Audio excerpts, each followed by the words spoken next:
మహాశివరాత్రి పర్వదినం సందర్భంగా జ్యోతిర్వాస్తు విద్యాపీఠం ఆశ్రమంలో 2006 అడుగుల భారీ బసవలింగాన్ని ఏర్పాటు చేస్తున్నామని ఆశ్రమ వ్యవస్థాపకులు మహేశ్వర్ శర్మ సిద్ధాంతి తెలిపారు.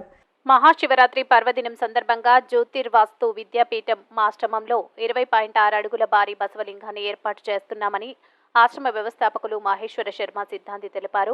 ఈ బాస్మా లింగాన్ని తయారు చేసేందుకు 108 టన్నుల బాస్మాని వినియోగిస్తున్నామని, బాస్మాని అహోబిలం, అరుణగిరి క్షేత్రాల్లో మంజిర నదిలో ప్రత్యేకించి తయారు చేస్తున్నామన్నారు. ఈ మహోత్సవానికి సుమారు 2 లక్షల మంది భక్తులు హాజరవుతున్నారని, భక్తులకు అన్ని రకాల ఏర్పాట్లు చేస్తున్నామని వివరించారు.